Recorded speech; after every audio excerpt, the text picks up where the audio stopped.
Calling to order the January 18th, 2024 Historic Resources Commission meeting here in room 204, 111 North Front Street.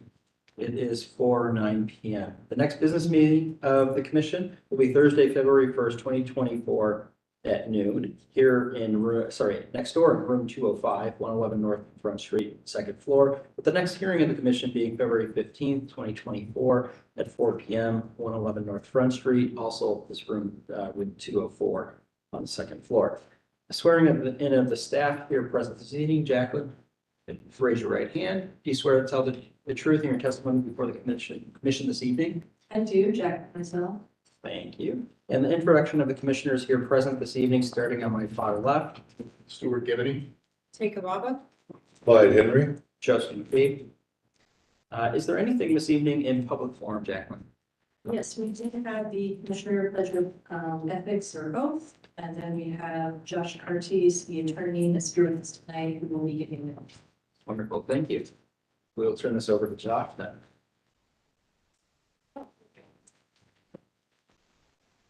Oh, yes. Thank you, Jacqueline and Chair McCabe. I'm Josh Perkey. I'm an assistant city attorney with the Columbus City Attorney's Office.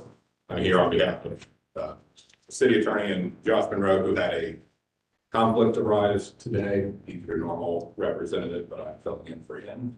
A little background about the pledge and oath of ethics. This is new to the commission. The city attorney's office has been recommending for the commission with mayoral appointments to standardize the process for oaths of office. And this is essentially a cleanup effort that we're doing with all of our board and commission clients. So nothing that the Historic Resources Commission has done wrong. It's just a bit of housekeeping. So as you'll see in front of you, you have the oath of office. Why don't you go ahead and fill out the paper in front of you with your name on the top. The second blank should read Historic Resources Commission. And then there's a space for your signature, printed name. And again, you'll write Historic Resources Commission next to member. I'll give you a second to do that, and then I'll ask you all to please stand and raise your right hand, and I'll lead you in the verbal oath of office, but I'll give that a couple of seconds.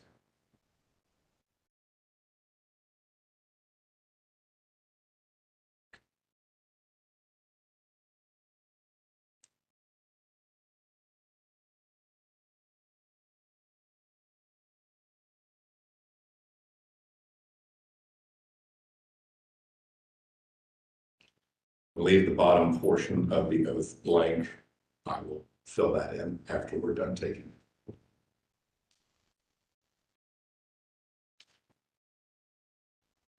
So.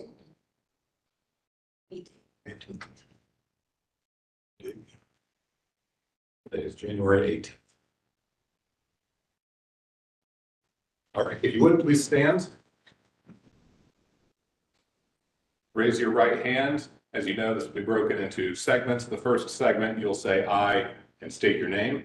And in the second segment, you will swear or affirm. You get to choose. Please repeat after me. I state your name. Do solemnly swear or affirm. Do solemnly swear that I will support the Constitution of the United States. that I will support the Constitution of the United States And of the state of Ohio. and the state of Ohio. And will obey the laws thereof. And will obey the laws thereof. And will in all respects. And will in all respects Uphold and enforce the provisions. uphold and enforce the provisions Of the charter and code. of the charter and code Of the city of Columbus. of the city of Columbus. And will honestly. And will honestly, Faithfully. faithfully, And impartially. and impartially Abide by all governing bylaws. abide by all governing laws And rules and regulations. and rules and regulations In the discharge of my duties. to discharge my duties As a member of the Historic Resources Commission. as a member of the Historic Resources Commission. In addition, In addition, I acknowledge and pledge. I acknowledge and pledge to adhere to the highest standards to adhere to the highest standards of ethical conduct of ethical conduct as outlined in the attached document as outlined in the attached document titled City Boards and Commissions Pledge of Ethical Conduct, titled City Boards and Commissions Pledge of Ethical Conduct, which details the city's ethics laws and policies. which details the city's ethics policies. I understand I understand that it is my responsibility that it is my responsibility to act with integrity, to act with integrity, transparency, transparency, and accountability and accountability in all my actions and decisions, in all my actions and decisions, guided by the principles set forth in said document. guided by the principles set forth in said document. Thank you very much. If you would pass your completed form to the left, they will pass it to me. I will notarize it, and I will give that to Jacqueline to file a copy with the city clerk.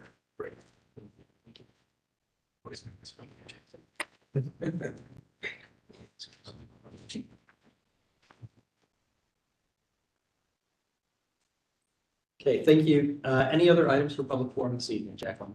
That is it for public forum. Okay, having no further items on the public forum, on to approval of the staff approvals. So moved. There is a motion. Is there a second? Second. Having a motion and a second, any further discussion? Hearing none, all those in favor say aye. Aye. Opposed? Abstention? Motion passes unanimously. On to approval of the minutes from the last meeting, which just as a clarity is November 16th, 2023, not November 21st, as noted here. So moved. Having a motion, is there a second? Second. Having a motion and a second, is there any further discussion? Hearing none, all those in favor say aye. Aye. Opposed? Abstention? Minutes from the November meeting have passed. There was no, just for record, there was no hearing in December. So just making that clear. Moving on to certificates of appropriateness for this evening and staff reports, starting with the applications. Okay, so our first item on the agenda is for 732 Oakwood Ave. Is the applicant here for that application? Okay, we might want to skip it and then come Okay, back to this one. great. Moving on to then conceptual application number 2, HR 24-01-012, 223 West Beach Boulevard. If you could remain standing and raise your right hand, do you swear to tell the truth in your testimony before the commission this evening? I do. If you could state your full name and association with the property for record. Gail Mahaffey, owner. Okay, wonderful, Gail. Thank you. Is the microphone? No. Yeah, but just a little speed since voting is. Okay, Jacqueline, if you want to start us off on this. Okay, so this application is the board here.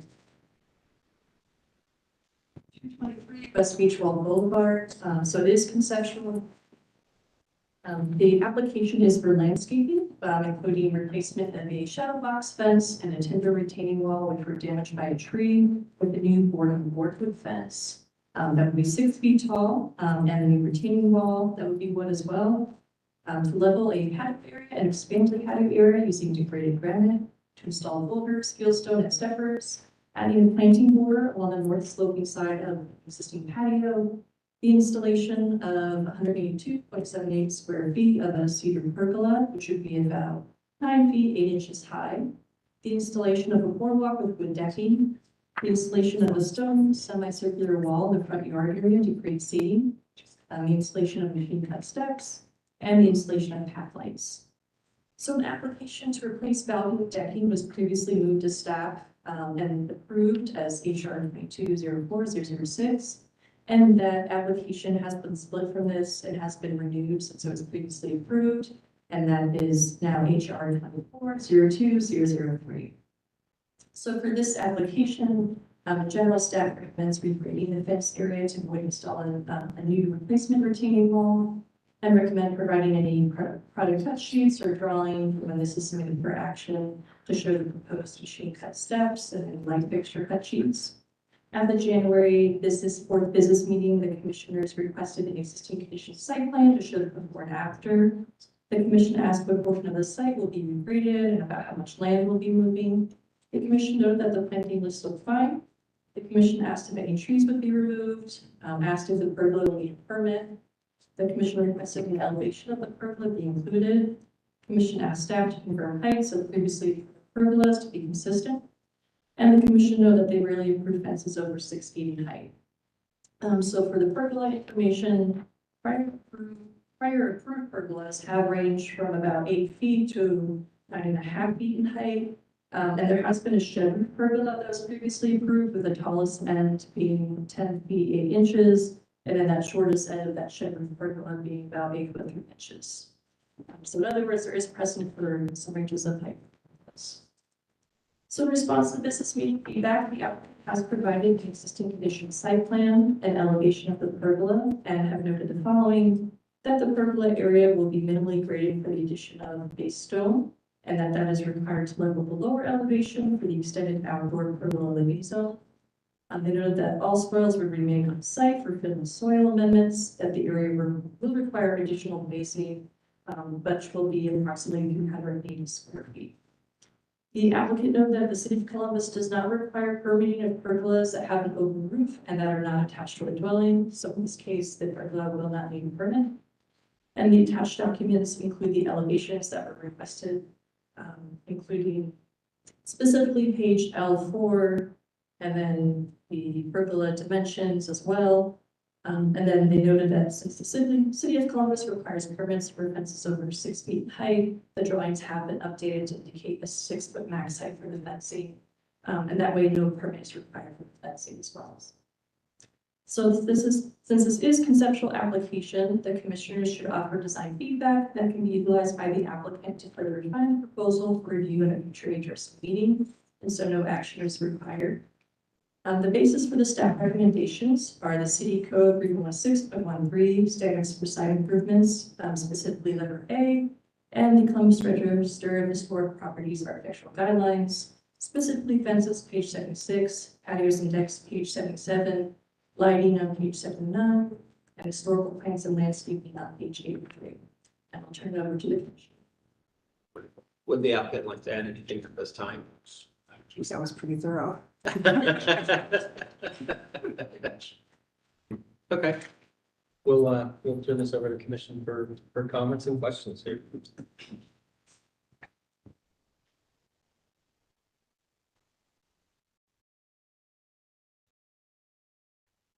Well, just looking at the application, according to what we discussed Can you during the. make sure you got a. Oh, thank you. Yes. Just to mix up a people. Right. I was just saying, considering what we had discussed at our last business meeting, I think it's a really nicely packaged set of drawings that we have here, and in consideration of minor details, changing of the slope, adding in kind of the Scrabble and your planting scheme, although may not be fully traditional in some aspects, but that we're starting to include a lot of native plant species. It's really quite nice to have as an additional asset to your redesign. So with the addition or kind of the reducing the height and the fence, taking a look at that, as well as giving more details with how that compares to the existing conditions, I would feel comfortable moving forward, or at least giving this kind of positive feedback on starting to take the next steps and redesign your site. Yeah, architecturally, I'm fine with it.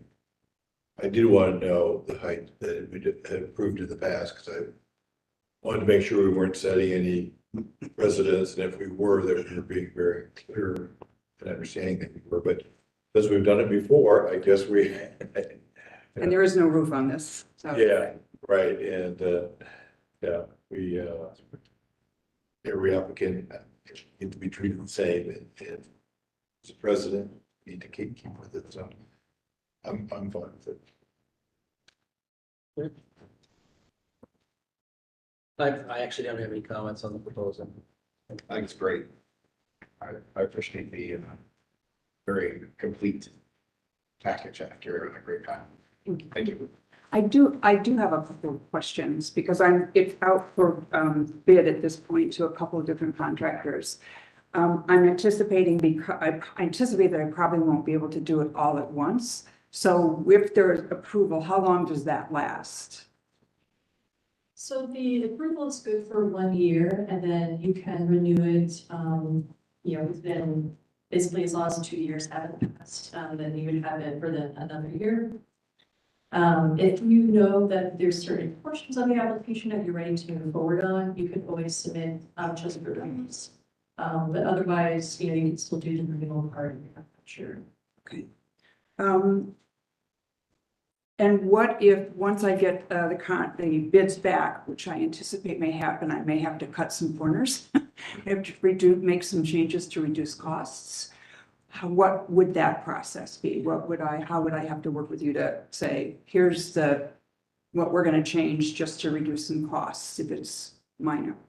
Yeah, so if you're coming back and you haven't had approval yet, you just include that in your application. If you have received approval and as the project starts to get going and some things have changed, just let us know. It might be something minor that we can staff instead of you having to come back to the commission. Otherwise, if it's something really significant that we might not otherwise staff approve, we might need to come back to the commission. But that would be the scenarios. When do you anticipate getting your bids back? I've got one back, which makes me ask the question about the price. Sure.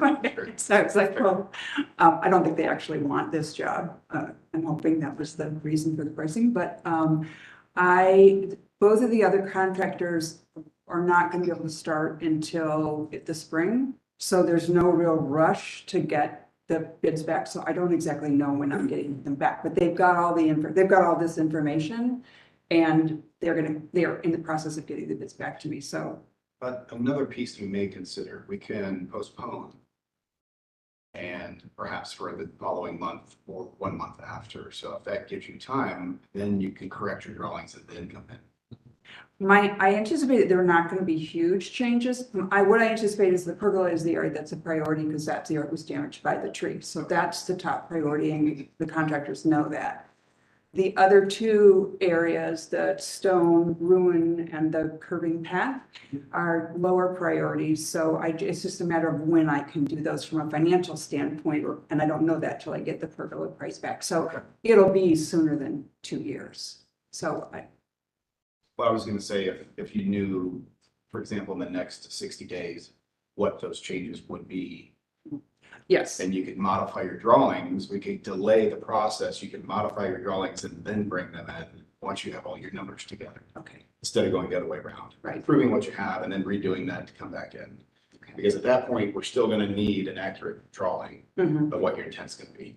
Yeah, and I don't think it's going to change. The drawing won't, the image, the design won't change any. I'm just thinking, and I don't even know this because this is not my work, but we've got the wood retaining wall, it's replacing the old one that was damaged. Well, it's a bit less expensive if I were to do a cement retaining wall. I don't know. Those are the kinds of things I won't know until I get the bid back and say, well, where can we change things if I need to do that? So I will take that into consideration and it kind of depends on how quickly they get things back to me. Great. And just like Ed mentioned, that once we finally get to the determination of what it is you're actually doing, then we would need a modified set of drawings Okay, that reflect what is happening. So instead of showing a wood retaining wall, we need a concrete retaining wall. That's packet. okay. So, and if I were to come back the next meeting and it were approved as submitted, and then we go that next step, then I would need to go through the process with staff. Staff would tell Come back me. in, if it's a significant amount of changes, you would have to come back in front of us. Okay, But if it's maybe a piece or two, then that way, perhaps, I'm not right, confirming, but perhaps staff can help with that. okay. All right, can I have any other questions? Okay. Do you have any other questions? No. Okay. Looks great. Okay, thank you. Good luck with bid. Yeah, right, thank you. Thank you. Yep. Okay, so we are still delaying. I haven't seen anybody new come in for 732 Oakwood Avenue. Correct? Okay. Case number 3, 686 South Ohio Avenue. Will be an applicant here for that, or is that essentially? On case number 4, that being 661 Bedford Avenue. By the way, are a number of these things previous alterations or heating code violation related kinds of things that where people may not be choosing So to number show? 1 and number 4 are result code violations. The applicant for number 4, 661 Bedford, did let me know that they might be running a little bit late just because of the job commitment. Okay. So for them, I do have some anticipation that it might be a little bit later. Okay, so then let's go on to case number 5, which I assume you're here for, 132 South Third Street. You'll all on approach. You can pull up some additional chairs there.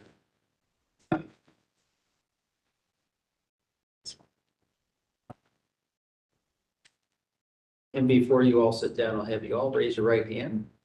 Do you each swear to tell the truth in your testimony before the commission this evening? I do. Okay, and if you could each clearly state your full name for a record Lindsay Raspberry, and association, by the way. Lindsay Raspberry, designer at School Football. Okay. Jason Gay, property owner for Kaplan. Sam Rosenthal, School Caldwell. Wonderful. Thank you. Okay.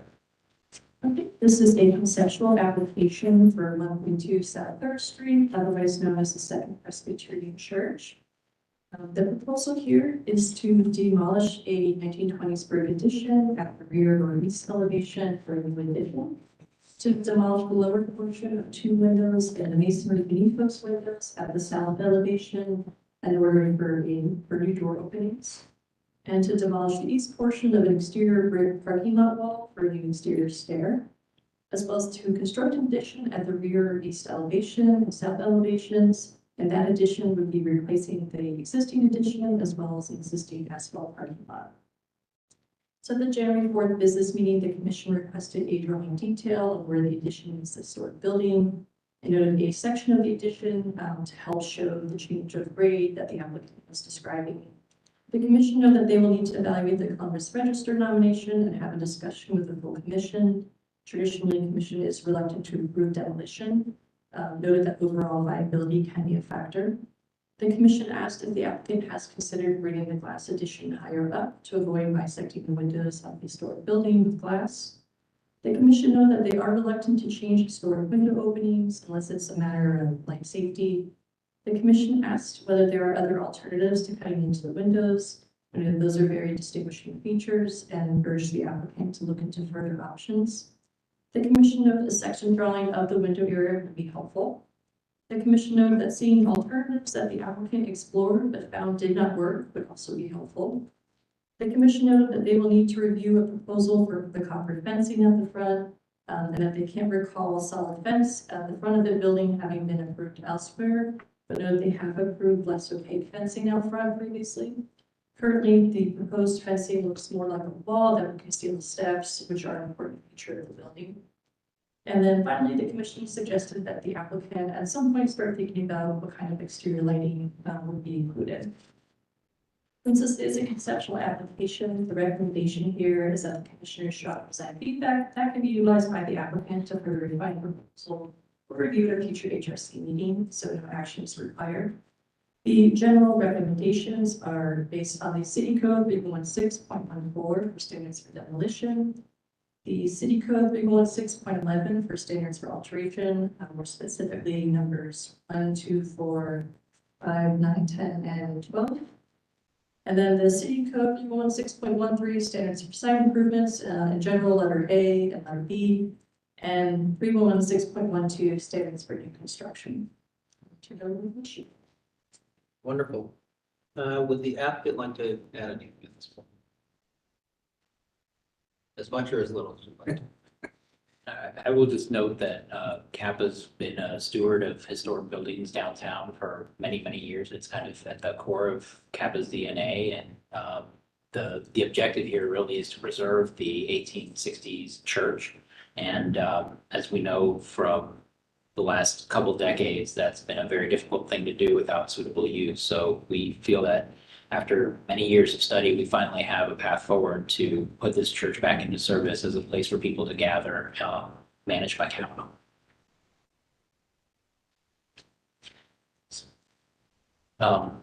We've heard the feedback, and I have some new drawings to try to address some of the questions, if that's all right, to kind of share, like approach and pass these around. Please do. All right. So And by the way, feel free that, as long as you speak very loudly and clearly, if you need to approach the visual to walk us through reasons to explain things, please feel free to do that, because it's a more complex project. absolutely. So I want to start with the sort of existing and proposed for the sake of comparison. The first thing I want to note is that the current brick addition goes kind of all the way to the corner here and doesn't provide any relief. I'm proposing to step it back a little bit in massing. There's a raised portion of your story windows and roof up here where we're going to be lower for the new addition as we abut the rear end of the church. So that's the before and after to illustrate what that image looks like.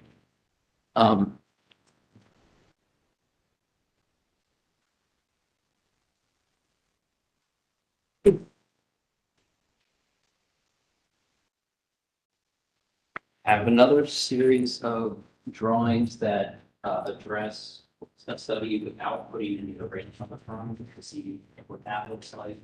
This is not the preferred option, but it is studied. We are also looking at alternative screening material, using a perforating product to break down the mass of that. So it's another thing to consider. And then we took the suggestion of studying the skylight, and we prepared a series of options. The first option was what we're showing in the application currently. The next one was to raise the skylight up, copy a series of windows that correspond with the existing stained glass windows.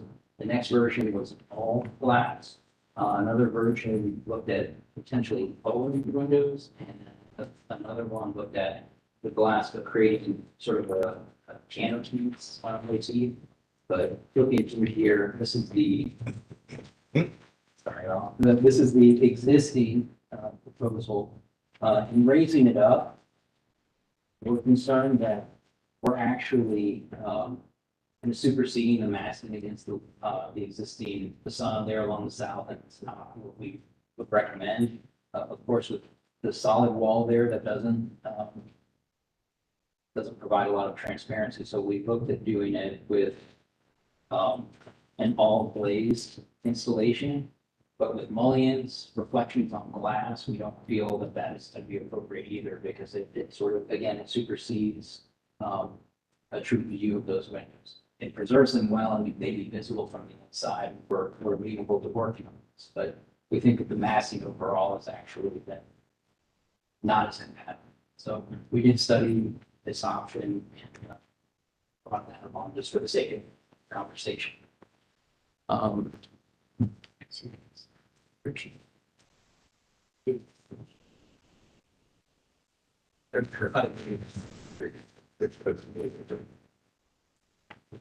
This is another study of materials, looking at the screening on the steps just to break down the sense.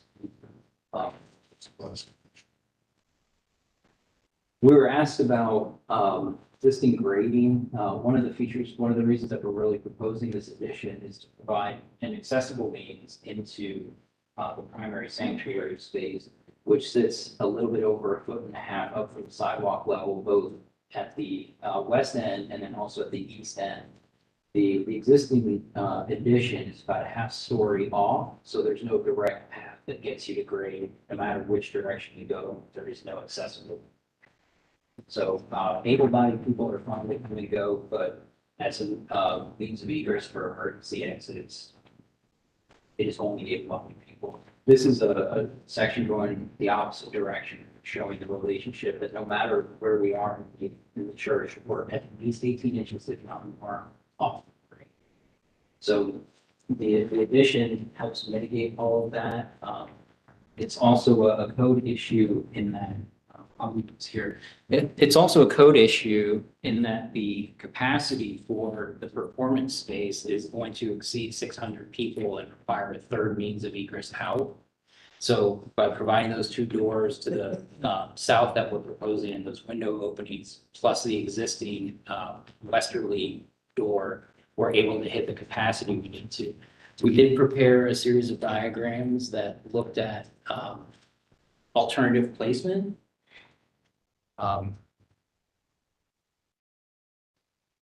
So we studied what would happen if we were to go down to one exit there. Obviously, we don't have capacity.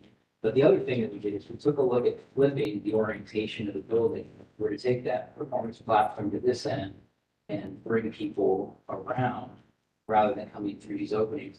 We only have two actual functional ways out. These doorways do not conform to the standards that we need or these. So this is the only viable route out of the existing and then out the back end. So we'd be short one exit due to the occupant Why don't they conform to the size or and the headrooms as well. structure can't be altered in that sense as opposed to cutting out windows? Well, we're talking about, you see the red doors that are, we'd be talking about modifying the ones in the tower there. So it'd be a bigger exterior modification. Okay. I will also offer that these modifications will be inside the addition and not actually on the facade after that addition is built. So I see. Right, so what we're proposing, even though in the diagram, it looks as though we're taking that out as demolition, that will be interior space in the future. I don't know. Good for good.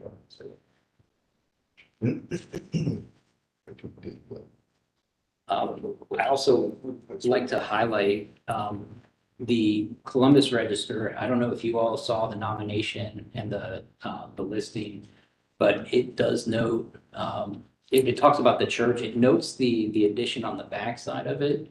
I've got a copy here, but it does not point to that addition as a contributing feature. This is the Columbus. Yeah, right. In the Columbus, at the business meeting, I brought up that we're only concerned with the Columbus. They brought the national registration, but because that's outside of our jurisdiction, criteria.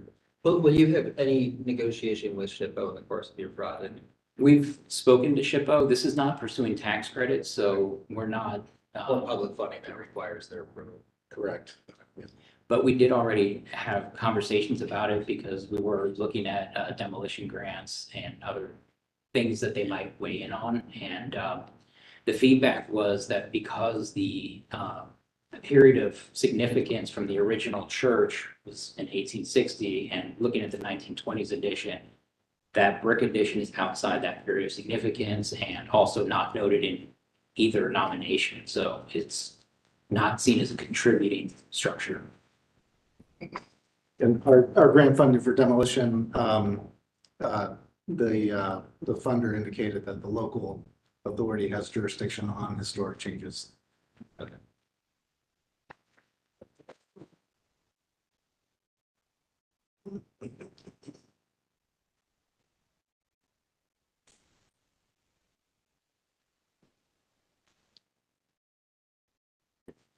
I did not have the benefit of being at the business meeting, so just walk me through just programmatically, walk me through what happens in the new edition. Sure. That cannot be achieved in the current old building, and tell me about the old edition and what is it? I assume it's church support, offices and Sunday school spaces of some sort. Yep, in the 20s, the church was using a house for Sunday school.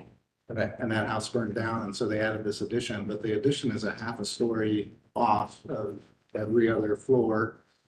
And so to be able to make that accessible and make it work programmed, with our programming, and to support the functions of the 1860s building, we thought the best approach would be just to start over. We need to add an elevator. We need to make sure that all the floors are compliant, and support people that have mobility issues. And then there's also just the function of economics of running an event space and how things, material and people need to move efficiently, so that the economic model also works. What is gained in the new addition? What actually, to walk me through what functions are actually happening there? Vehicle loading and unloading for Okay. events, storage, catering support for the addition, which will, have modern restrooms and a bar space. And then traditional dressing room space on the second floor, and then future office space on the third floor. Okay. So if I were to assume correctly, sort of it's like you walk into the church and you look forward to the front, you're sort of taking what was the platform, the altar, the pulpit area, making that sort of stage performance of fly space or support space, uploading space, et cetera. Yeah, for sure. This is going to be unique from all the other Kappa venues in that it will have a flexible setup floor, no fixed seating. Okay. The stage can be set up in anywhere in that location. So it is a unique opportunity for us to do programming that we can't currently do in our traditional proceeding theaters. Okay. I'll note that the existing church space, we intend to basically reuse as is with minimal touches on the interior. If you go to the last page of the originally submitted package, you'll see a view in there of an event where, there you go. So the bones are great. The performance platform is intended to go essentially where you're seeing it there, and just it's a nice, open, flexible space that needs a little bit of acoustic treatment, but we want to preserve all of the great detail on the ceilings and the great stained glass windows. The woodwork and the raised balconies will stay as is. We're talking about repairing plaster and fresh coats of paint and making a few modifications for accessibility. What is the existing structure of the 1920s building? Do you know what its construction type is? Like what? It's like a 3B. It's masonry and then wood joists. Wood joists. Okay. Yeah.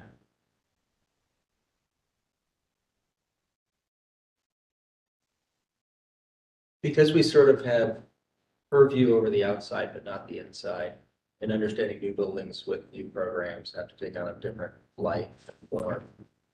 Have you ever thought of dropping all the framing from within those 3 exterior walls out and simply keeping the perimeter walls in some new form and fashion with that?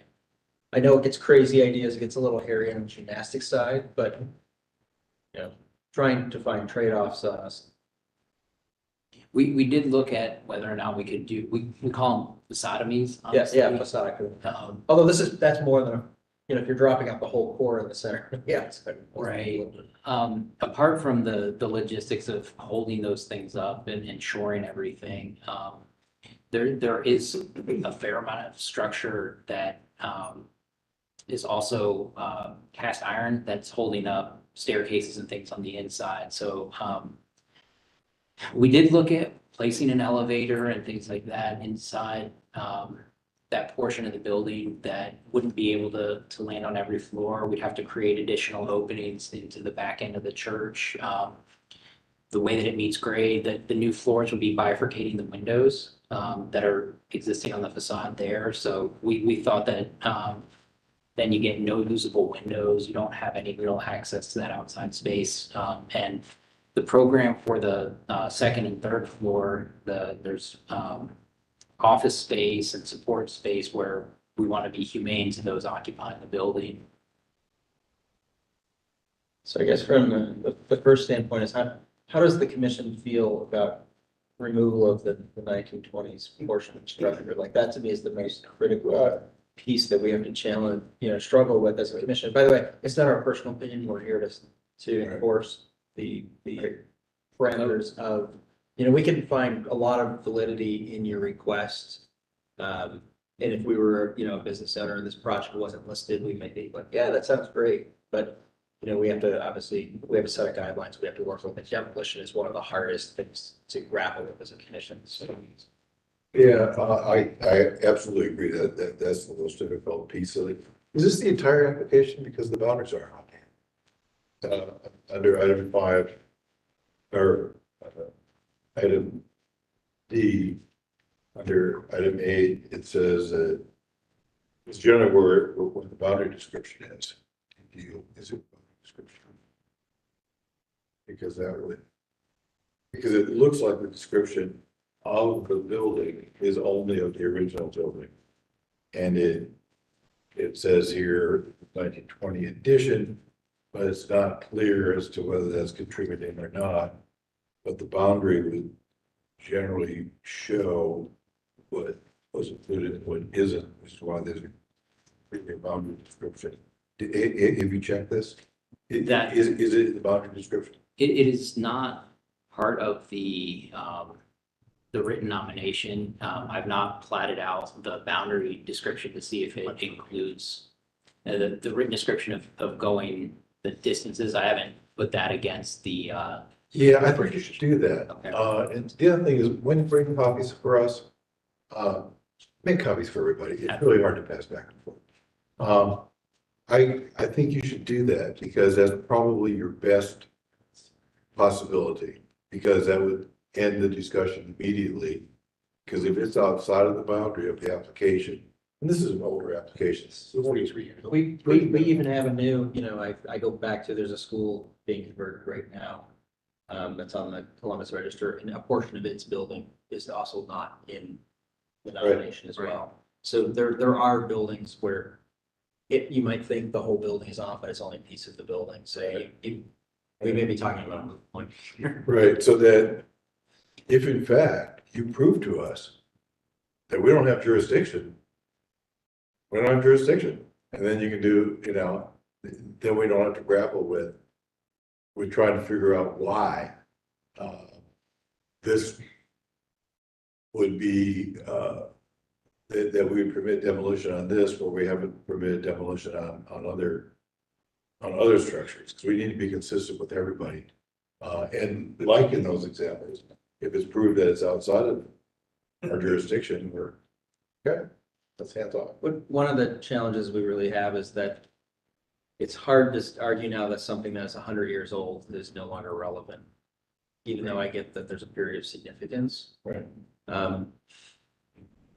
I've had plenty of things go awry on historic projects where it was an 1890s building, which had a 1960s modification that is now deemed historic. So, it's that, how long it's existed now is a substantial amount of time. So it's going to be an uphill climb for us on this demolition topic.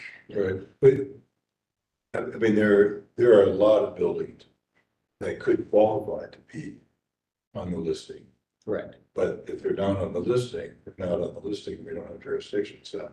Right. So age alone isn't the criteria. And it's sort of hard in the case of the relevancy to the church history, because you could probably argue that there's more people alive in the last 100 years that went to the church, that had their Sunday school lesson or met with their pastor in an office in this wing, or there's more recent history maybe in this 100-year-old thing we're talking about knocking down than we give credit to. So it is not the building. Yeah, It's the story. yeah, it's not the main structure, yes, but it's part of the story and now the fabric. So I would agree with you. If they made an application to put it on, I think we would approve, we'd absolutely approve it. But if the application's never been made, then we don't have jurisdiction. So we're getting sort of legal lines here. Which again is another issue with making these openings with these windows. We generally don't do it, but if you could build a case that says that putting on the glass addition, and we have allowed glass additions. If that's now interior space, because our jurisdiction is for the exterior of the building, not the interior of the building. So that could be kind of an interesting thing to consider. That if we approve an addition, it's the part that's that was exterior that's now interior in addition? Is that something that we don't govern anymore? I don't know. I mean, I can really probably support the case, for example, modifying below the windows to get your new egress openings, because that's also though the case of continuing the lifespan of the building and allowing it to have a new use to continue, because right now it's been vacant for quite some time.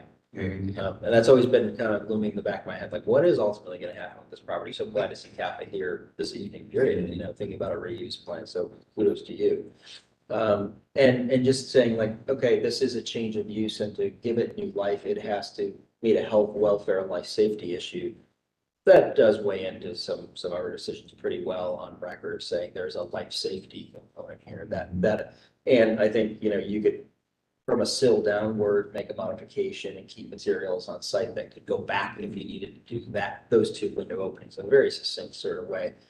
I think the challenges would be how the new addition interacts with the windows at glazing points. I do think there's some valid discussion points there that I think are part of the dialogue that we should continue.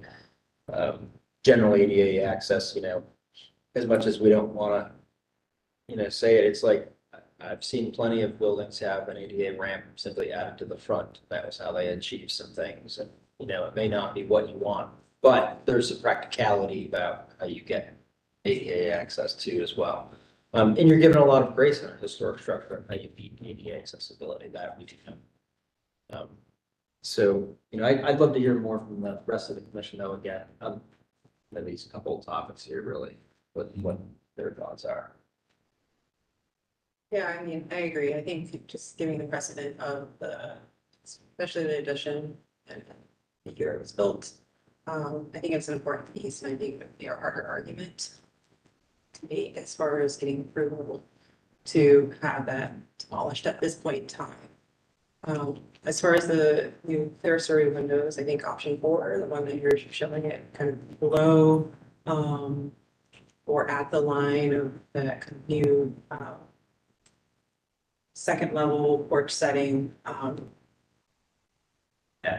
feels more appropriate. We're exposing that exterior side, we're not covering back up like it used to be historically.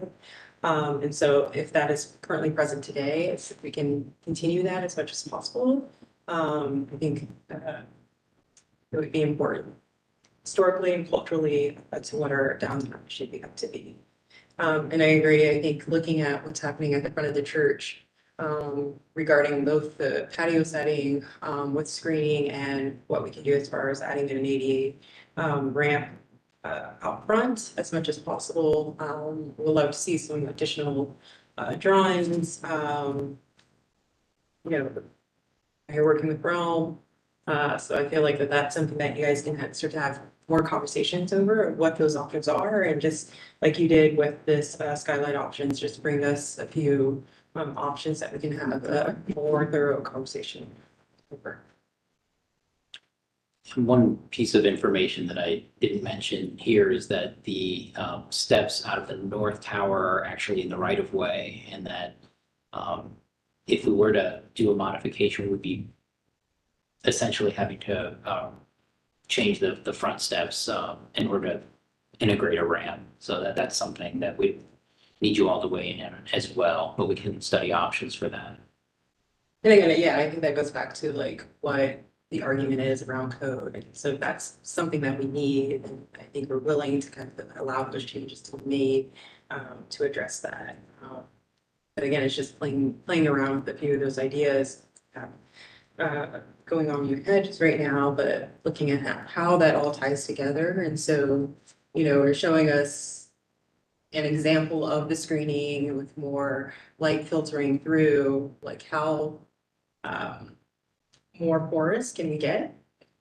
Finest material you can add in there. So we're really seeing the front elevation of the church, the materiality, people engaging on that site. That's the whole point. You want to draw people in, so if we can open up that space as much as possible, I think we're going to get a lot more draw there.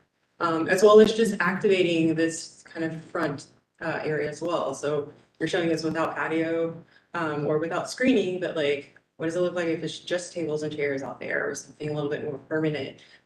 Not gonna move away with the passerbyers, but if we can see that level of permanence, both with the screening and without, again, that'd be very helpful. We can continue to have conversation about those options and what you're thinking about. As far as the screening goes, I think the last one that we approved was probably for the Great Southern. It's the one that sticks in my head. And you might want to look at that one. And stylistically, it's probably not what you want, probably want something more modern, but that one was very open. And they also, and on that one, they kind of worked a little bit of their logo into the design, and we decided that that was design and not signage, because it was so subtle that they were able to kind of do that. I think that was the one that, And it could be removed if it changed. yeah, The so, service and that kind of thing, it's just a slight detail. so we're fairly open. This is, again, seems to be a little overly walled. I mean, because the idea is, I think someone mentioned that one of the features of that building is seeing the stairs, is seeing the entry. And you've got a wall built up, and you're in your car, you're looking over there now. It looks more like a construction zone if it's, where you can't see through it. Whereas I think the one that we approved for the south end of the Great Southern, that doesn't read as a blockage. It really reads as a transparent. You can see what's going on. You can see the tables. You can see the building in its entirety. And we've approved other ones. I just happen to think of that one. Since we're on that topic, I'm sort of catching the way that the design details are sort of connecting with the new structure and are sort of carrying that on down through. And I wouldn't be opposed to breaking that up. Even you could have those in this material and then do something completely different down on the lower level. So for up there, that doesn't bother me. Right. In the second new structure, if that's something that comes to fruition. And you can maintain that module. Yep. And just have, kind of a variation on theme of that. Yeah. So it reads pretty good in that. you can, they still relate, but there's a little bit different. It just seems like I can't ever remember approving a solid wall around any building. And I would also agree with Tanika on the skylight options 2 and 4. I think anything that doesn't directly impact windows is a really important piece. 2 gives a nice appeal because you can have a little bit of a shed roof kind of thing for that seating if something, get it down for whatever's going on up there. And it perhaps even could provide some protection for that side of the building as well. I also wanted to note that apparently you're going to be seeing the downtown commission next month. This month was not able to take place. We're the third Thursday of the month, and so I think they're going to be on the 27th next month. So I'd be curious to see some of the perspective of that as well. Kind of some additional feedback I have are just great thoughts, right? Is one wondered if right now you're trying to take this new additional on the side and you're trying to marry it to the building. And I almost wondered if along the length of the main nave of this sanctuary, you sort of actually don't try to marry it against the building, but you keep it a few feet off, and maybe you only have to connector it to where those new entry doors have to pop through into the sanctuary. And then, is there a way to actually not touch that whole long entire wall where all those windows are? Maybe your response to how you're actually interacting with that existing structure would be a little different. That's an option. Again, we don't want to design a building for you. And then if we can get through grappling with this topic of what demolition is, things that stick out in my mind is what's coming back looks to me like maybe large CMU and metal.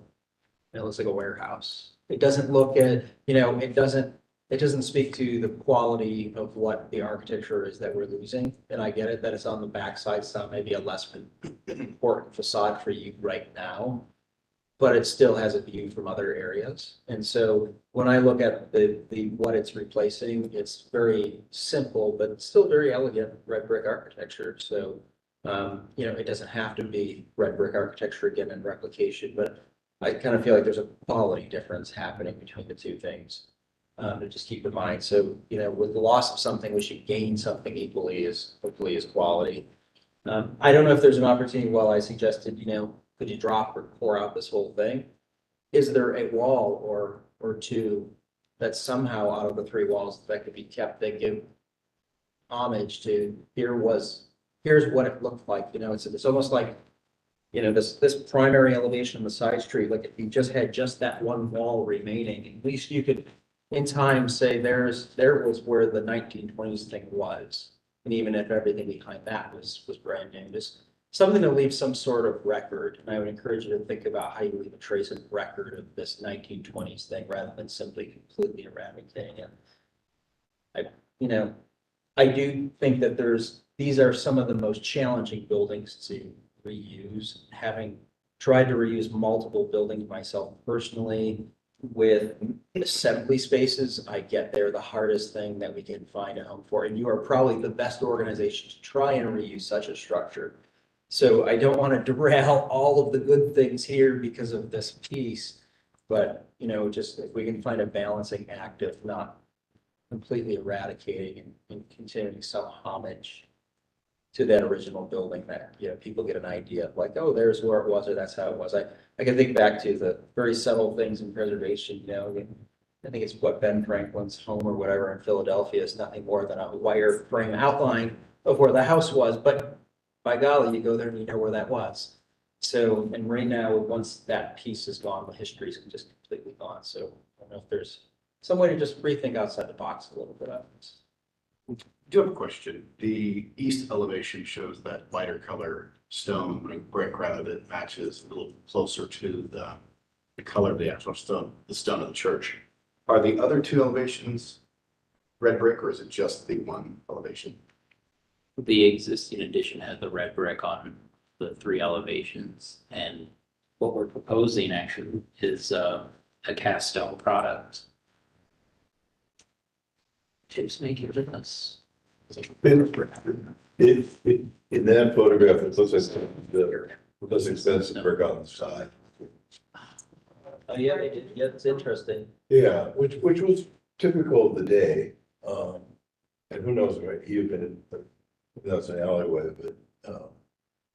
but still. I thought that was a treatment to be a little more, obviously well thought out, color design.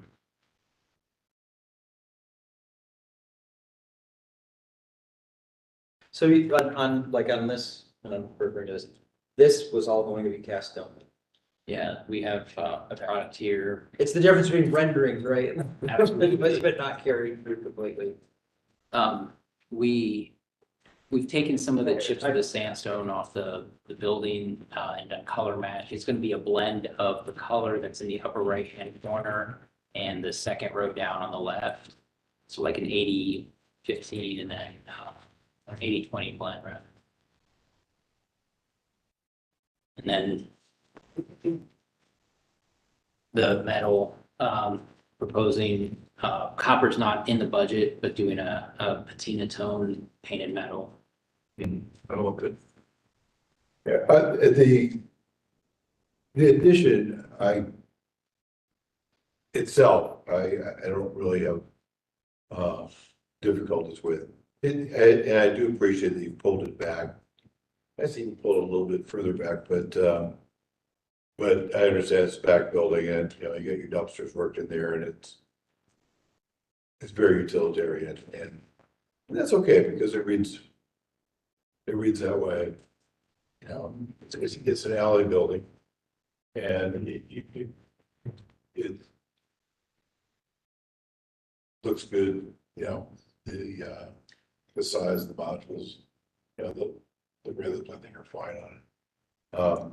Because it's not trying to be an important building, and it shouldn't try to be an important building because it's the back building. Is there a stance on public art and murals? We have the staff report from the Downtown Commission's business meeting where they mentioned it, and we are proposing that on the south elevation, what went on it, basically on the back side here, that we would be putting a mural on the primary facade that has no openings. I don't know, that's not a historic feature, but I would see that as differentiating the new and be compatible, but just was wondering. We've approved those in the past. They are generally, not exactly the technique that they use, but they are applied with heat somehow, and then they are, Materials, heat applied, and then can be removed also with heat, so it doesn't damage the building materials. yeah. Additionally, though, since this is new construction, though, you can set up the new construction masonry to accept a truly painted mural. Yeah, that's I would true. not discourage the applicant from doing that. In fact, I would almost take first of all, the clear thing you have to make sure is that your mural doesn't become signage and advertising. And as long as it truly is mural and art, I think you're creating a new layer of a future landmark and a future destination, the future, everything from in this day and age where somebody gets the selfie, in front of the mural, so you name it. I think it's a good thing for the future, right? And if it's high quality done, it could be the new landmark of the future. Yeah. But I think there's a lot of flexibility, so long as it doesn't end up being really what's advertising sold as a mural.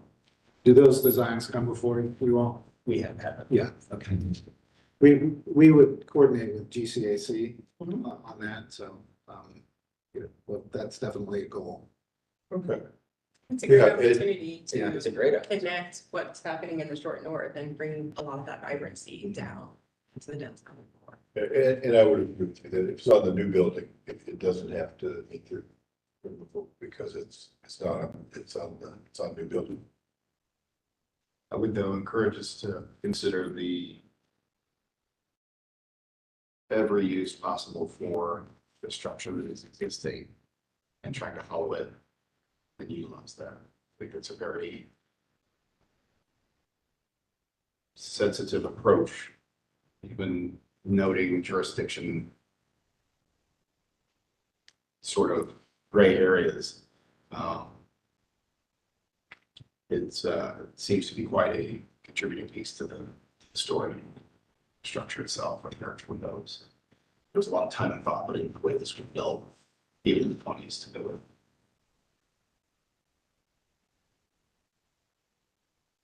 I think even if we do get to the point of entertaining demolition of this component, I think at minimum, the commission has always asked for a HABs quality survey of the item being demolished.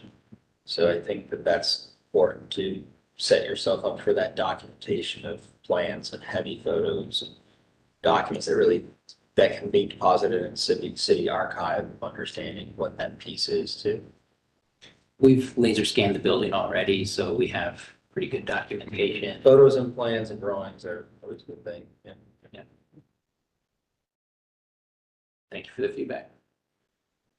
Thanks for coming in. If I could just ask, for the materials that were submitted today, they can also be submitted digitally, so that staff has a chance to review them, that way the commission all the time. Yeah. Absolutely. We're gonna keep these materials and forward them over to Jacqueline soon. But you still need to look for. Yeah.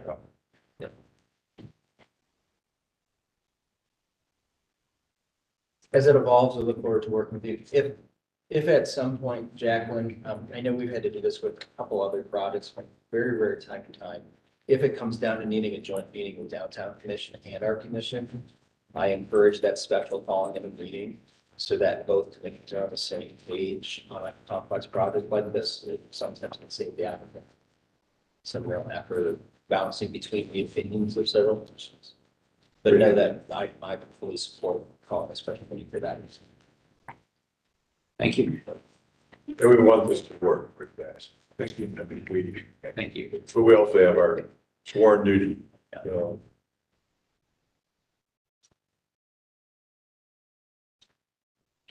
Hi, what address are you here with? Is it 686? Yes. Thank you. Which one? 686 South Ohio Ave, so number 3. 686 up ahead. Okay, if you want to come forward, please. And Yes. if you want to raise your right hand. No, stay seated, raise your right hand. You swear to tell the truth in your testimony before the commission this evening.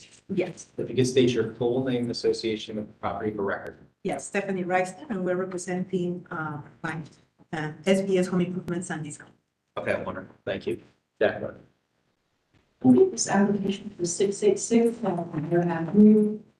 So this is a conceptual application currently. The proposed is for exterior alterations, including the installation of new windows on the first, second, and basement floors, installing 2 new doors at the primary west elevation and at the rear east elevation, rebuilding a hole that has inverted the brick exterior wall, repair a spalling brick, repairing a split stone lintel with lime mortar, rebuilding eaves and gutters, removing metal exterior stairs, repairing and replacing damaged, deteriorated, or missing wood trim elements as necessary to match the existing, constructing a new front and rear porches, replacing missing cellar doors with new, and installing gutters and downspouts. So an application for exterior work at this property, which included porches, windows, doors, painting, light fixtures, roofing, that sort of thing, was previously approved in April 2022. That application was HR 22-05014, but it does appear that the applicant was not able to approve the project. And then new dimensional asphalt roofing shingles in that wood shake style with cut shingle tabs on ridges appears to have been installed sometime between July and December of 2022. So for this application, general staff recommends we have the drawings include measurements when they are ready to submit for action review, and recommend window openings in the drawings match the existing window opening sizes and locations. And recommend that all windows, including the attic windows, match those historic window configurations. We have that photo documentation. So that would be that 4-line fan line attic window at the primary elevation, and then a 1/1 attic window at the rear east elevation. Staff recommends product cut sheet for cellar doors be included. The applicant is ready to submit for action review, and cut sheets or photos of any needed replacement brick or stone be submitted as well. So at the January 4th business meeting, the commission noted that there are ghosting lines present on the former front porch area, indicating an earlier different style of porch was historically present. And so the commission suggested taking a look at neighboring porches for an idea of what that original porch style was. The commission noted that they could also support the shed roof porch since there is photo documentation of a shed roof porch having been present by the mid-century. And the commission asked that the existing condition drawings be submitted to better be able to compare when changes are proposed. And the commission asked what was proposed for the cellar doors and noted that they could repair the cellar doors or replacement if missing, which not typically a removable. They noted that traditional cellar doors access is increasingly rare and feature in property. So in response to the business meeting feedback, the applicant has submitted updated drawings and including existing condition photos on the drawing pages for comparison. The applicant notes that they will maintain the cellar and that the cellar doors will repair replacement, and confirm that the rear fiberglass door would be smooth with without any footwell green texture, and that the front door would be wet. So this is a conceptual application, so the commissioners should offer design feedback that can be utilized by the applicant to refine the proposal for review at a future adjustment meeting, so no action is required. The basis for the staff recommendations is the city code 31611, standards for alteration numbers 1, 2, 5, 9, 10, and 12. And then the guidelines for porches and stoops on pages 18 and 19, as well as the windows, pages 21 to 36. And the amendments to the city guidelines, which include window replacement on page 4. I'll turn it over to Rich. I don't think it, I think that was done. That was.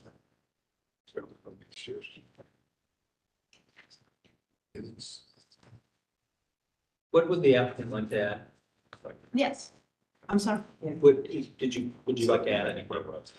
No, pretty much, I mean, we work with the team to develop a very cohesive, pretty much just keep what's in there. We don't want to touch any of the facade, which, you know, we're trying to, we've done different, we've done historical projects Pardon me. before, Pardon me. so we're very familiar. Could you move the mic over a bit, please? Thank you. Yeah, so we are very familiar with what the historical commission wants in regards of windows and keeping as much of the current material that the house was built with. So we just follow that protocol and we try to stay as close as we can so we don't damage any of that facade. You know, we understand, we're designers and anything that you guys don't want our clients to touch, we're facilitators of that information with it. That's it. Thank you. One of the, just, this is conceptual at this point, correct? Yeah. Right, yeah. Just, I look at drawings, I again agree with some of the comments that were brought up by staff or during business meeting. Sheet A111, window openings that are being downsized don't feel right to me. Sheet A12 is the same thing. The lower windows in the right-hand corner have been downsized versus the windows that are clearly, there's a window opening with a sill that's much bigger, much lower. Do you know what's actually happening? So it looks like there's a bunch of new infill brick with maybe more recent modern mortar right here. Right. And yet I can see the header going all the way across the masonry header. Did somebody else fill that in, or did you guys? Yes, they did. That's prior we step in. So we can tell them to keep all the dimensions of the windows standard as how they were before. I don't think they will argue against that. They're So really, that's something that probably happened after our last approval before this group came in. So that could be, you could really go through that and undo that. yeah. For anything, yeah, we can do at this point because they haven't started anything working. I think it would be good to make sure that, this set of windows truly matches that opening that you Correct. got right there. That's a good. And even on the back of the house, same thing is currently happening. Will you bring up, page 33, the architectural drawings? Probably, yeah, there you go. In looking at that black and white photograph and looking at the ghosting on the building, I think you have that support almost right, except for, I think it's also angled going in this direction. So it's like a shed roof that turns the corner and goes back. Because if you look at,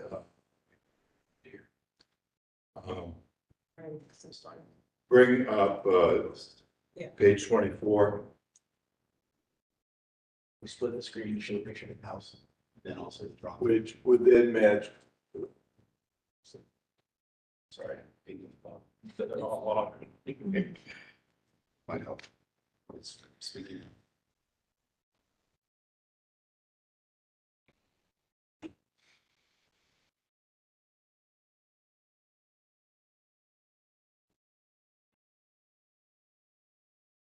So that's what it's doing. Yeah. See how they Which would- goes down, turns. Because you can see this line going across, and then you can see that it angles down here, which mimics also the shingles and that line. So those scallop shingles never even came down originally because they were covered over with roof probably. Right. Came across here, went there, and if you bring up the black and white photograph again, there's a black and white photograph, looks like maybe a realtor photograph or something. Page 6 or 7 or whatever that. Yeah, page 8. There you go. The tree blocks it, but if you look carefully, you can kind of see this goes across and then it angles up over here also. So I think it's a small change, but it will also work out better because your brick will all match in the end. Right. And it'll restore it back to where it was. Oh, that's great. I'm not Yeah. sure if we got that picture. Look, Yeah. I understand what you. Okay, and the cost should be about the same, but It's that a neat way, detail of the property, actually. yeah, It's fun. and it will also, you won't have mixed mass brick out front. Yes, okay, yes, no problem. That's good job. Otherwise, Great suggestion. I mean, your That makes- your attitude is the right attitude. You're restoring it. It's gonna be a beautiful building. It's gonna take a lot of work. Oh, yeah, Yeah. they don't, but they seem to enjoy that. Yeah. One, It's a very charming house. I think it has a lot of really fun characteristics and Elements, features yeah. that I'm very happy that you're preserving and you're being sensitive to keeping those. So thank you. one thing as you would come back for a full approval is to make sure that you have full details for the columns on the porch itself, the overhangs, hand railings, that they're truly detailed out drawings. These are very schematic in nature, so we couldn't provide a full approval of all of your railings, your downspouts, there's nothing here for exterior light fixtures. But all of those things kind of need to be detailed, the construction drawing detail level needs to be present in here so we can see how you're framing your posts, how you're trimming them out, how much overhang do you actually have on the dimension, what type of gutters, where the downspouts gonna go. Just all of the details need to be a little bit more nitty gritty and on here, both for this front porch and on that back porch, all the new construction items. Okay. One other piece that I noticed as well, the rendering at the front porch, the two columns that hold up the front porch seem to be a little spindly for the massing of the building. The historic photo shows a much bigger column that's more of a round column. At least you could take your cues from that historic photo that was on page 8, I believe. Yeah, that look like a 4x. Can you zoom in? They almost look rounded to me. But we were, Yeah. Yeah, we can see that. So do we need to put round columns or can we get away with square columns? photograph is unclear, I mean. They look round in the photo. Right. But of course, you don't have the original column, so I think there's a lot of manufacturers that make prefabricated round columns, so I think if you were, if you wanted to encourage the design to be yeah. based on the photo, Basically. I think that's a good way to go from a historical standpoint. But most importantly, whatever you do, it needs to have more of that thicker style. You see how the massing of those columns is a little more appropriate to the anchoring of the facade of the house, just a little bit bigger than what you have in the drawing. Understand. I do want to go back to the drawings say existing roof shingles, and on page 19 of the submission, you have a 3-tab roof shingle in here. Right. Is this roof already on? Yes, yes, and that was prior, my clients bought that place, so they did a lot of work in, yes. Because I understand that prior to that was a slate, I think it's that. Right, actually, if you go back to the, Yeah, I you think that can was see the the slate. scallop slate. It was mentioned. Yes, I think there was slate historically, Historic. then there was 3-tab asphalt shingles, and then sometime in 2022 is when that wood shake style was. Yeah, So so what is on page 19 is not necessarily what is there? I think that's the proposed shingle for the porch roofs, is that right? Right.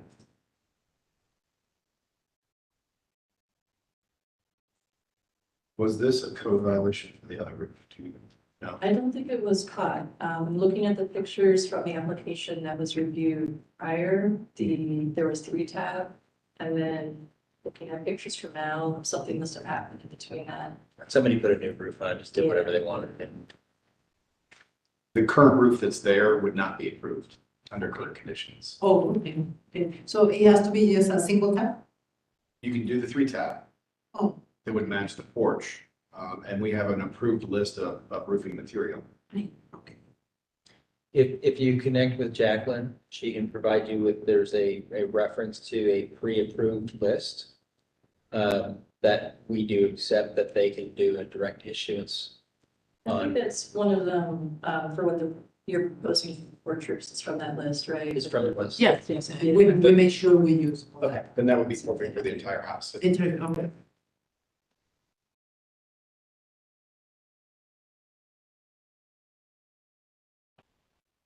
And I would like to just add a kind of final piece, it's just providing a landscape plan. Because there is a slope at the front of your property. So I'm going to assume that you're gonna be replacing, seems like these stairs are also out of district, in disrepair currently, along with the types of handrails. So what is your intention for that? Was that, what will your intentions for that be, as well as any, intended planting? So are you just gonna leave it as lawn? Are you proposing shrubs, bush, ground cover, off front? And then if there's anything happening in the back as well, it doesn't look like. Looks like there may be an existing tree in the backyard, so we just want to make sure we are documenting that. What's the condition of it? Are you intending for it to go down? If so, are you replacing it with some another tree in kind? So just needing some clarity on part as well. It's a really good project. You've done a great job so far. Thank you for giving us a lot of information to look at.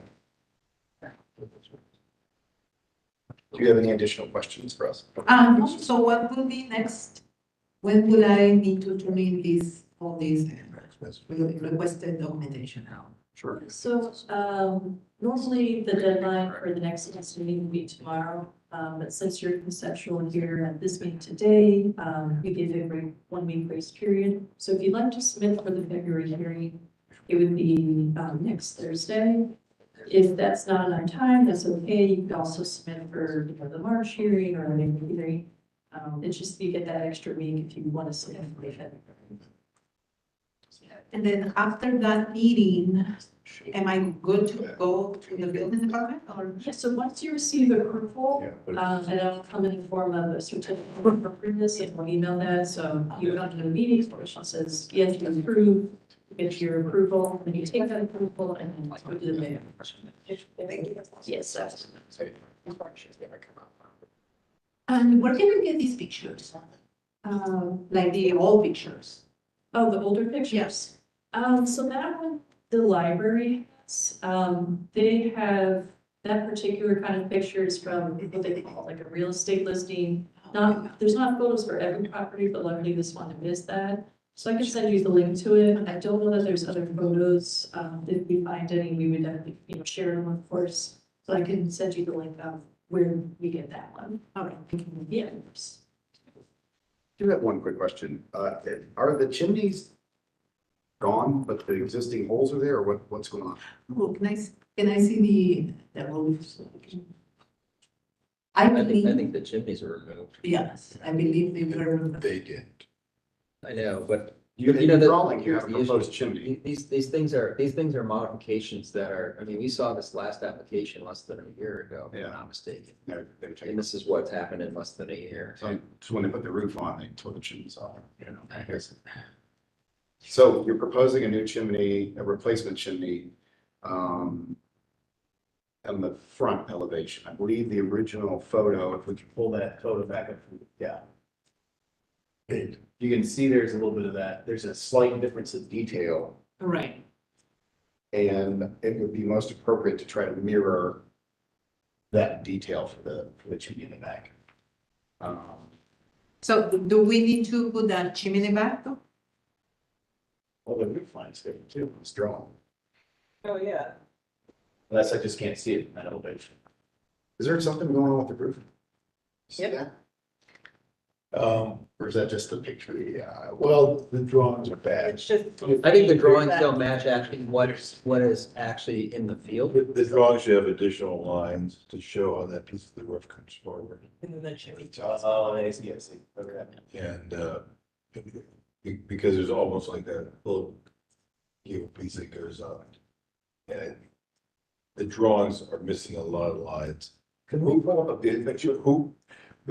Who's doing your drawing? Is there an architect doing the drawings or? Yeah, we all architects. Okay, Yeah. okay. Well. You might want to watch some YouTube videos on line weights and Just double check what's. Yeah, actually happening. we can put more details on that. Yeah, because I mean, we should be able to provide you a better, look of what. If you have a few more minutes, we'll look at the Google photo and see if we Yeah, can. no, but that's okay. I mean, your request Yeah, is but valid, you can- we'll work on our lines better. yeah, okay, and put some dimensions, like check your window sizes, Right. because we're looking at them, especially on the side, it looks like they are narrower, Right. but what you're telling us is you plan to make them the same size. Yeah, that would be better, And- I mean. yeah. Expensive, design. So you could do a line of dimensions across so that we know that the windows that are going in is in fact the same size.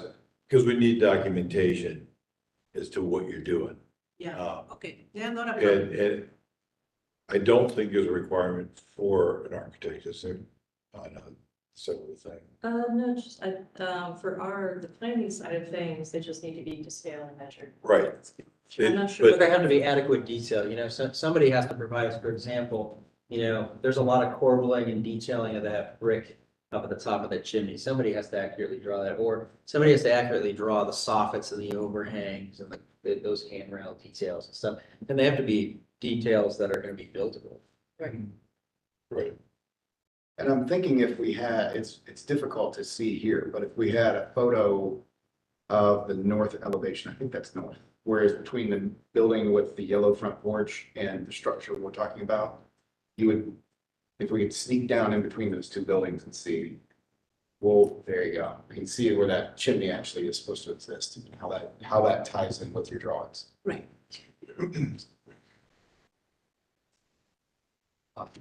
So a question, so for this interior, structure, how would that work? So if we will mimic another chimney because that one existing is gone, how would that work inside the structure, inside of the house? That all that load will have to go. Your architect tells you that. Yeah, well, there's two possibilities. One, the structure of the chimney still exists inside the house, Yeah, it's unlikely they took it all the way down. and they probably just chopped it out at the roof. So that structure would still be there. We have had projects where the chimney isn't on the wall, it's on the inside, and they wanted to remove it. So they put structure at the roof, let it go up, and they took it from the inside. Because the inside, we don't, You don't mind, we can't say anything what you do on the inside. okay. But this looks like, because it's part of the wall, more than likely the structure's still there. Okay. Just, I will- just check it, make sure that it's sound. Yeah. And then you gotta do a brick match. Fortunately, that brick is not real unusual, so you might be able to do a match or to get as close as you can. And do we need to provide samples for next meeting? Yeah, but staff can generally, you generally approve the brick match, right? Yeah, and you can take photos, or if they have, I don't know if you saw the other applicant, they kind of brought in like a sample. Right. That's always like the full stone or brick. If you have one of those, you can bring that to the meetings. Right. Okay, really good. Is that the chimney that you were trying to show? Yeah. Oh, I would imagine they have the same detail, but probably most importantly, the one that is in the primary elevation in front is probably the most decorative noticeable one. So, but I would not be surprised if they were not treated the same, with the same type of detail at the top. right. Yeah. Yeah, the back one is important, is the. Correct. Okay, But so, maybe functional to the building itself. I'm not sure what they're doing. But yeah. so you guys need all that information for next meeting? All those details? I mean, we were trying to go as fast. You Take your time. you are able to, you can submit as soon as you have the information by the deadlines that are necessary to get approval. Yeah, And if, because they're looking forward to start building. Well, there's already a problem with, obviously, somebody's done some work not Yeah, following yeah, drawings, yes, so- we understand that, and Right. yes. and if we need to, we can wait until the following month if you need more time. If, for example, though, you get the drawings revised with accurate windows and you need to get your window order done, if we have a full window package, we could probably consider approving that to get your windows ordered, for Right. example. But don't do pieces that are not approved. I don't know, definitely, no, we always. But if you go- need to piecemeal things, you can Yeah. piecemeal things. You can say, hey, next week I'm next month I'm gonna come back with light fixtures. You can delay that piece. But that would push me back, all my building permit and all that. And, No, you just won't have a certificate of appropriateness for, say, like exterior lighting. Good. Right. But if you need to put, if there's, But if you your lag can't time get a is, building permit until we approve. is 2 months on your That's windows or 5 months. Okay. So you might want to focus on the pieces that you really need right away. Right. And then, as our chair mentioned, we can sort of help you get through those pieces so we know we're on the right path, get that order in. Right. Depends on the timeline of your project as well. Yes. It's important to you. Okay. That sounds good. It's looking good. And you guys ever approve a project in the first time, like the first meeting, have you guys ever? approved it? Yeah, That's our goal as a team. right, but It never happens. you submitted this as a schematic review, right? Yeah, concept. I put it on this concept. It is a concept review. If all the drawings had been done, and if everything was complete in the application, yes, Oh, okay. we do approve it. You're good. Okay. But your application was brought to us as a, There's some final details. yeah, It's missing a lot of stuff, but we have We're getting had there. somebody come through one time with a really detailed application. That was conceptual review, and I remember we moved it up to full approval, period. Wow. But, Yeah. you know, they had all of their materials. Yeah. And then, it's a learning process, but yeah, we'll get there. Well, the next one. All right, yes, There we go. for sure. All right. You good? Anything else? Do you have any other questions? No, thank you so much for all your help. Yeah. Okay. Yeah, thank you. Jacqueline, going back then, I guess, to HR 2401-011, that's the 732 Oakwood Avenue. Do you want to simply postpone that until next month? Yeah, I don't Take think what? they're coming at this point, so I would recommend continuing. Continuing both that one and number 4 as well? Yeah, I know number 4, they were they let me know that they weren't really sure if they're gonna be able to make it. So. Okay. So I'd So like to make a motion to continue applications 1 and 4 to the next business, or I'm sorry, to the next commission meeting. I will second. having a motion and a second, any further discussion? All those in favor say aye. Aye. Opposed, abstention, motion passes. Is there any other items of new business this evening? No, no business or old business. Okay, if there's a motion to adjourn. So moved. Second. Second. Second, having a motion and a second, any further discussion? All those in favor say aye. Aye. Opposed, abstention, motion passes. We are concluded here at 5:40 PM. Thank you. Nice work. 5, 4, 6, 8. Joe, did you